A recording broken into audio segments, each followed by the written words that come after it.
I didn't become an entrepreneur to solve a problem.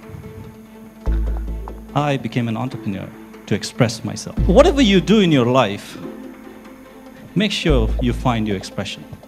You have sleepless nights. You have a lot of pain. And it's been a journey of pain versus perseverance. So I still make a point that I do not quit till the last drop of my blood.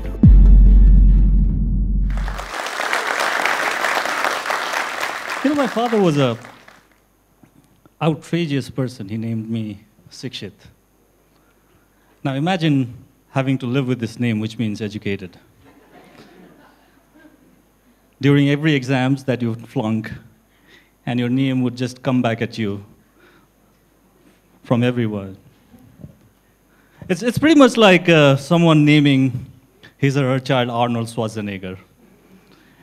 And the guy grows up to become a skinny, teeny, tiny person at the end of the day. So that's the life that I've lived. But my journey through my life started with this memory that I have as a kid of 8-year-old growing up in Doti. For that matter, I would have been 8 years old anywhere in the world. And this was the first time where I had my first rendezvous with a telephone, because we didn't have any back then. And it was the first time it was installed in one of the government offices. So there's someone who comes to me and says, okay, today you're going to speak to your father on a phone, who was here in Kathmandu. And then I go to that office and I see this big phone that's operated by a telephone operator who dialed the number to my dad, who was here in Kathmandu. And I just said hello, and I was so enthusiastic about this opportunity to be speaking 500 kilometers away from me, and how that sound actually felt on your ears. Today we take these things for granted. But that was an experience for a lifetime for me.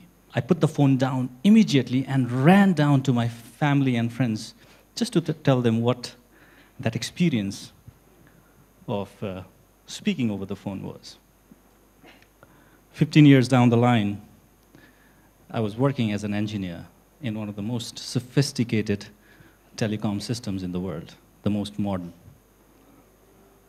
But my life journey is pretty much like that phone, which used to be this big brick kind of a thing, and that evolved today to become a smartphone, evolving every time, changing every time.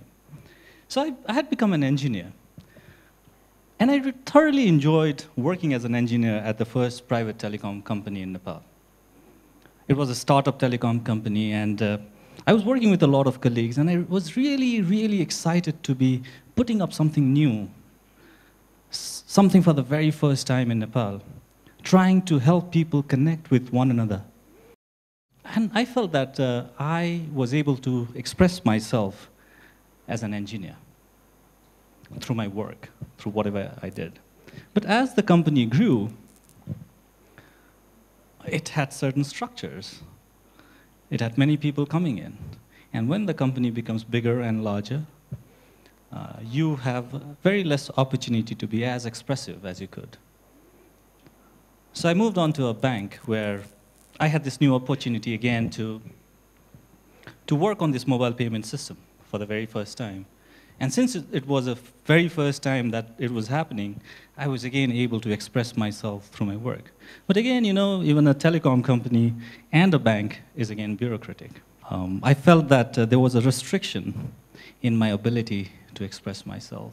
I had a good jacket, a good car, a very good salary for myself.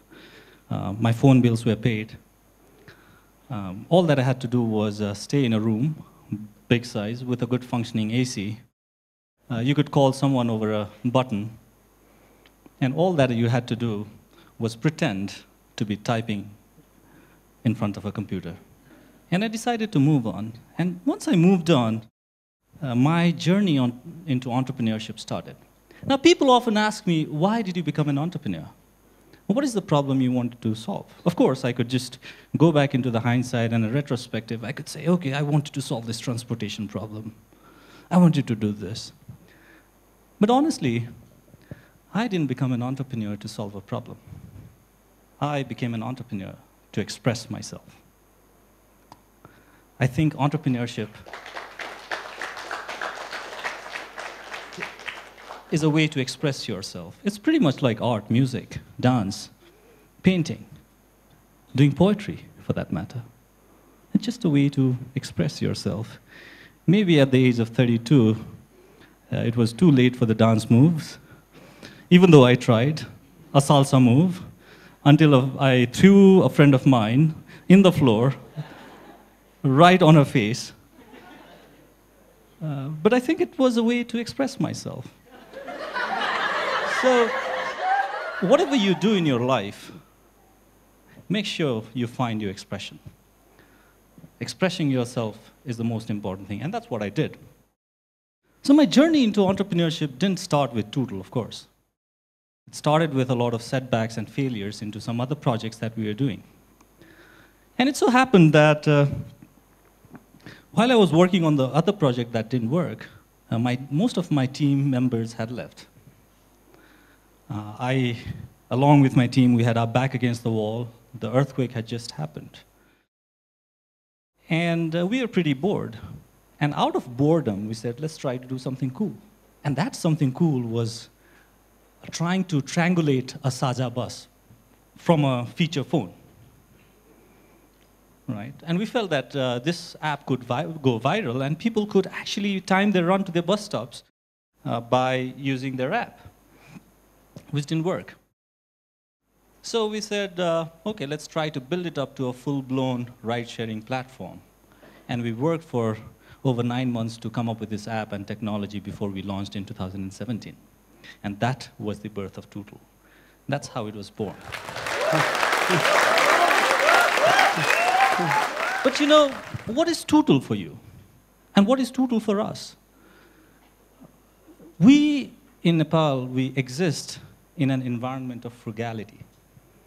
We don't have the best of internet. We don't have the best of transportation infrastructure. We do not have things like social security or credit card payments. So it was a huge challenge to develop every bits and pieces of that tool and technology in that frugal environment.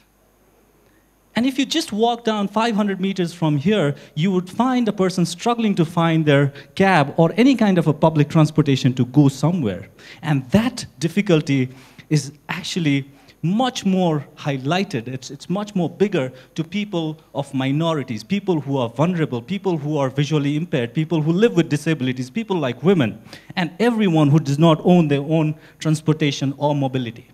So we felt, while you could provide a convenience of transport through other means, Tootle was about enabling people with freedom of movement. Providing everyone with that freedom of mobility. Because we feel that freedom is a fundamental human right.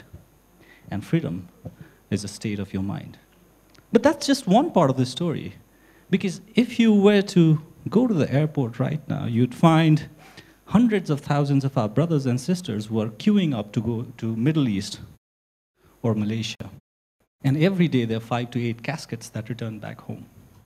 And as I speak right now, there are brothers and sisters who are working in the scorching heat of Doha, or for that matter in Malaysia. These are the cream of the crop, and we need them back. And Tootle is also a story of providing employment and jobs to people, where people can make an income of up to 45,000 a month if they work really, really hard. And that, about creating that employment, has been our goal. We feel really happy if this guy called Ukesh, who is an earthquake victim, who works throughout the day and makes an income and pays for his family and their friends.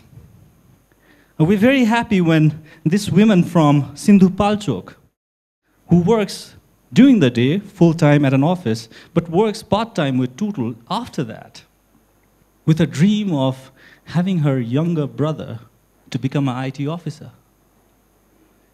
And we become delighted when these two visually impaired people who just take a ride to a nearby hill station just to take a breath of fresh air, because they don't have any other means to do that.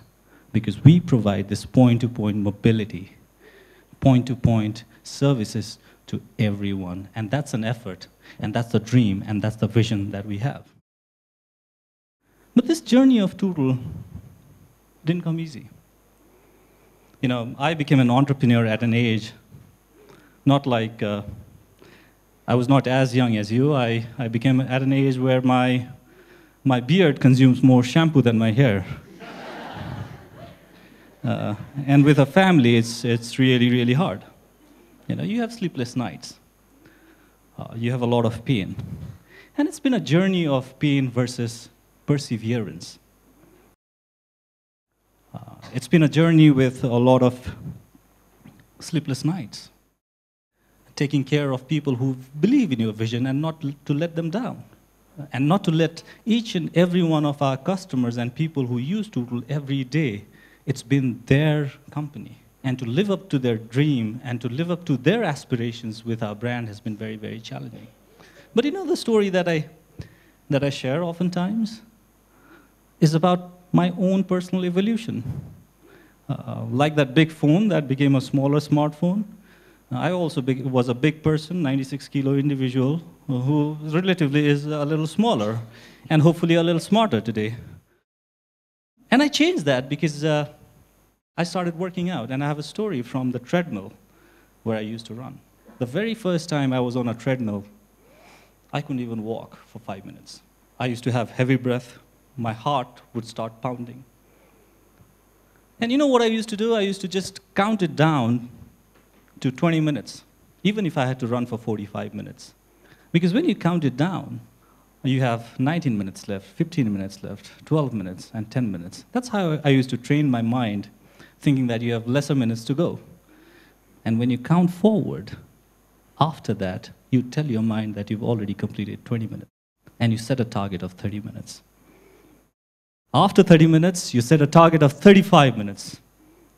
After 35 minutes, you set a target of 38 minutes. And that is when it gets really, really hard. It is a time when you feel that you want to quit right now. You want to quit because you tell your mind that you wanted to run for 42 minutes. You can already quit at 38 minutes. You've done your job. But I feel that is the time when you really, really need to push hard.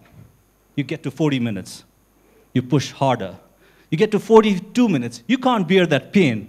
And that is where you need to run the hardest and the fastest. Because if you would have quit at 42 minutes, you know you'd have quit very close to that target. So I still make a point that I do not quit till the last drop of my blood. No. So my journey of entrepreneurship is just been more like a romantic journey myself, you know. I feel that the relationship with your enterprise or your brand is similar to the relationship that you would have with a woman or a girl of your life.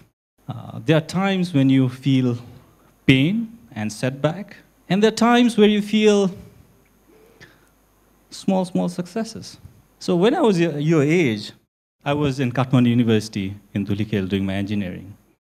And it was a time when I fell in love with this beautiful girl. And you know what? I used to run around with a rose behind. I was a pretty shy person, so I had my friends who would just tell me, go and give that rose. And I used to hide that rose at my back and just smile at her. And every time she smiled back, my day was made. So these are small, small successes that you have, that you see in your business every day. And every time, for some reason or the other, you smile and she just doesn't smile back to you. These are small setbacks and the failures that you have in entrepreneurship. But you know what? If you really love that person, if you really want to nurture that relationship forever, you should be at it and try smiling every day at her, and you know that she'll smile back at you. And that's the reason I'm married with her for 15 years. So that's the journey that I have. Even if it gets really hard, don't get afraid to pursue your dream. And like any other relationship, you and your entrepreneurship journey and the brand that you have is a kind of a relationship that you need to nurture. Thank you very much. Tell us what you think about this video and don't forget to like, share and subscribe.